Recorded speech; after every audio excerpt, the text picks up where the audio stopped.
Hi everybody, welcome to the Scottish Ghost Company, and this is the Ghost of Glasgow part 6 tonight. And tonight we're going to talk to you a wee bit about Glasgow Central Station, and just a wee bit of history about it, and some ghostly tales. So Glasgow Central Station was built in 1879, and it was actually built on top of the village of Grahamston, which was then demolished in the 1870s to make way for the actual station. It's one of Scotland's busiest stations, or the most busiest station, the busiest station. The 10th busiest station in the UK. It is, yeah. The things you learn. I know. Rumours have it that the street patterns in some of the houses and shop fronts still actually remain under the station, which is amazing. And it's in amongst a kind of labyrinth of Victorian tunnels and long kind of disused platforms as well, which you'll see a couple of photos rolling along of the tunnels and some of the platforms, the disused platforms. We've had, what else have we had? We've got lots of wee stories to tell you, but first of all, the one I'm going to tell you about is during the war, there was a World War I shell was put in place in the kind of concourse of the station, and it was for all the soldiers returning from war, and if they made it back, they said, all being well, I'll meet you at the shell. And there's actually a wee song which my gran used to sing to me. Don't know the tune to it written off, but she did used to sing it. The lyrics will roll along again in the bottom. If anybody knows the tune, go and sing it. it. Sing it because I can't remember it. I just know that it was a wee story about all being well, we'll meet you at the shell. This was a howitzer shell, which was a 15-inch shell. It was then converted into a kind of charity box after the First World War. As I say, it used to be in the middle, and then I think today it's sitting down near kind of the Gordon Street end. Yeah, I think they removed it for a wee while and then they put it back again. It's quite an iconic thing to have in the station. And then after that, once it went away, they used the clock, which was called the kissing clock, and there's lots of pictures of kind of people standing kissing underneath, because you've got to remember they didn't have mobiles in those days, so they had no way of letting each other know where they were. I'll meet you at 6 o'clock under the clock. Under the clock. Yeah. So that's quite a nice wee romantic story, isn't it?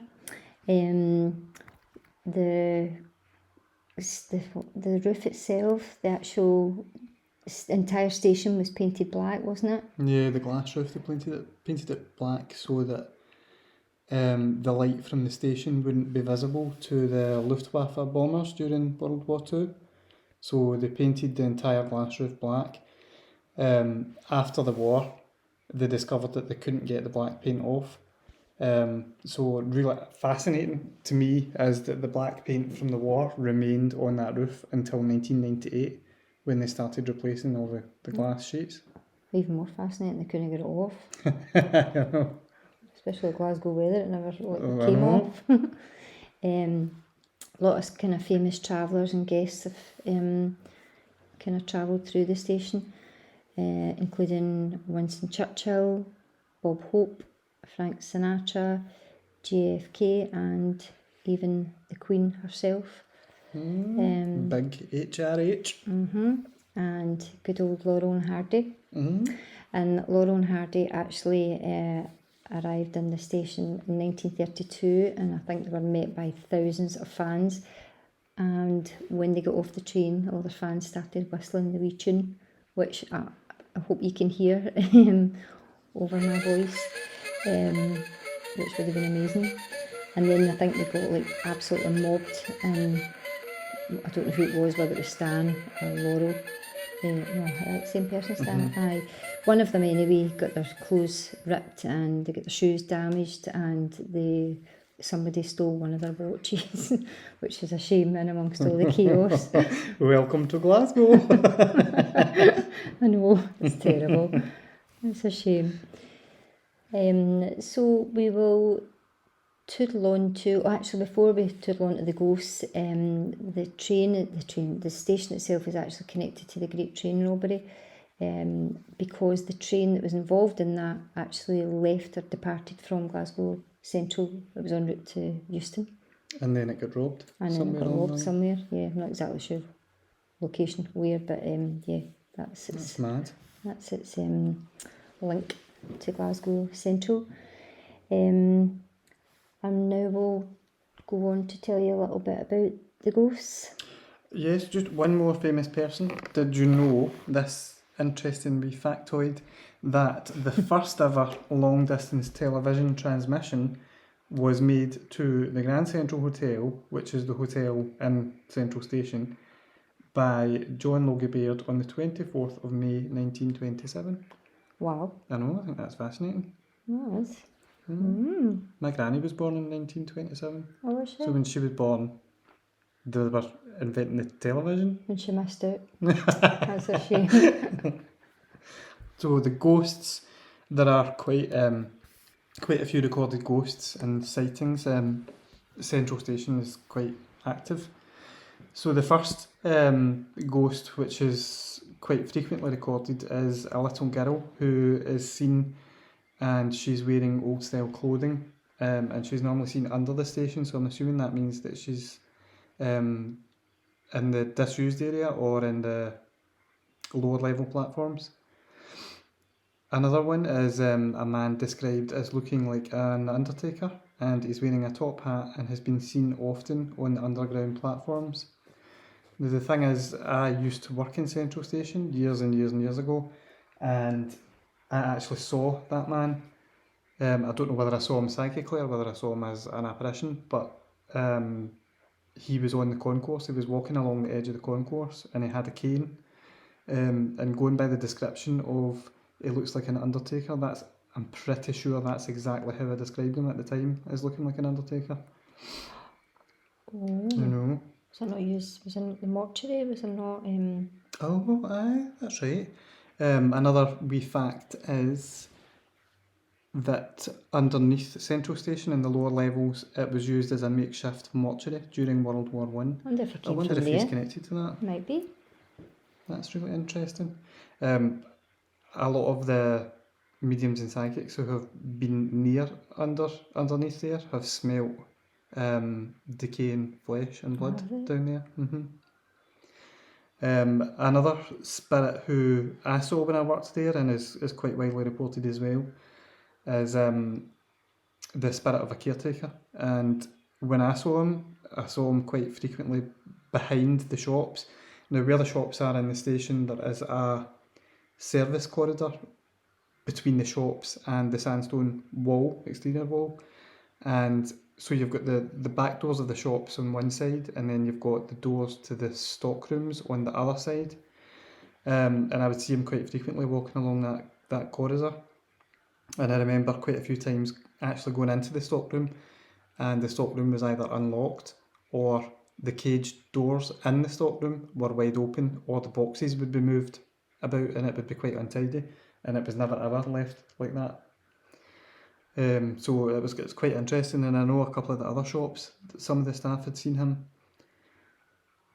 For many, many years, station staff have been too terrified to go into the grain store, where they kept seeing the ghost of a thin woman with black hair.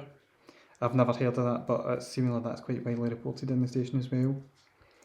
The basement of the station in the boiler room is haunted by the spirit. If I remember correctly, it was the spirit of a stockbroker who murdered his wife there in the boiler room after they lost their fortune in the Wall Street crash. Unbeknown to his wife, he had taken out a large insurance policy on her life, and well, that's where he murdered her, and I'm pretty sure he did get convicted and hung for it. There's a lot of shadow figures have been seen crossing the tracks on the lower levels. There was, as far as I'm aware, there's only been one paranormal investigation in Central Station, and it was in 2013 by the Ghost Club, and according to their report, a number of their crew, independently and at separate times, saw shadow figures moving across the tracks on the lower levels, where the abandoned platforms are. So another story that I've come across about Central Station, which is too good not to share with you, I found in one of our handy wee books, which have got us through this whole series. This particular book is by Ron Halliday, and it's called Haunted Glasgow. And this particular story is in the early part of the 20th century. There was a junior doctor named James McCleary, and he was making his way from the Western Infirmary to Glasgow Central Station. Now, I'm going to quote the book directly. In 1913, smoke-free fuel lay decades in the future, so the heart of the city was blanketed in thick smog. The young junior doctor found it harder than he thought to find his destination. Out of the fog, a stranger appeared and offered to take him there as he was heading the same way. Eventually, they reached the station and, having had a chat, discovered they were catching the same train.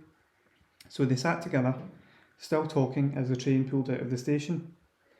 McCleary's new acquaintance told him of an incident he had been involved in 2 years previously on a train heading out from the same platform on a similar foggy night. As he sat alone in a compartment, another passenger had jumped in.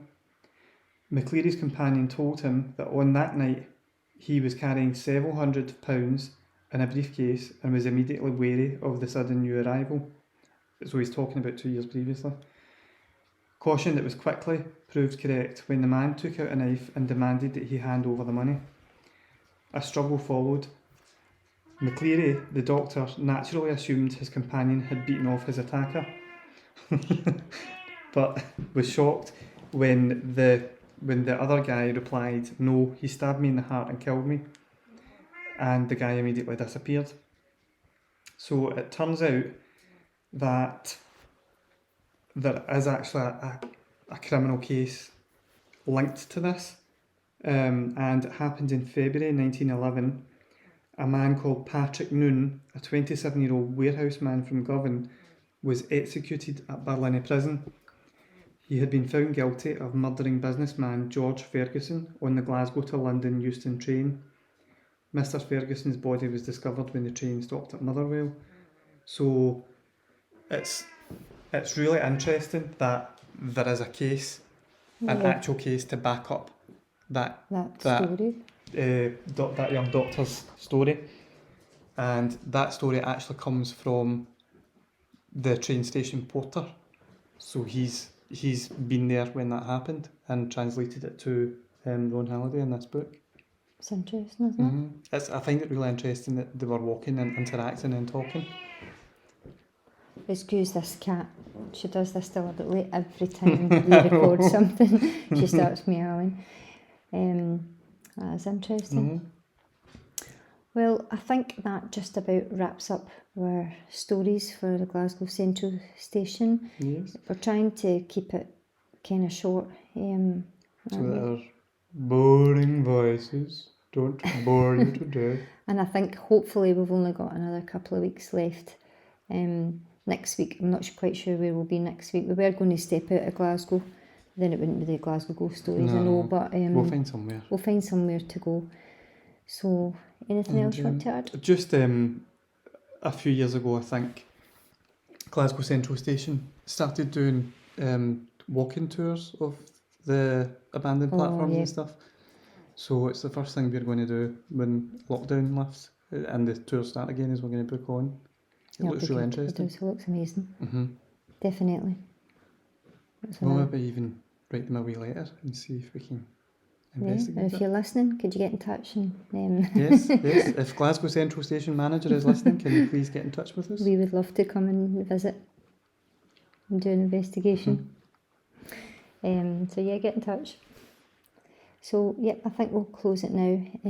Again, thank you for listening, and I hope you're all staying safe, and we'll speak to you again next week.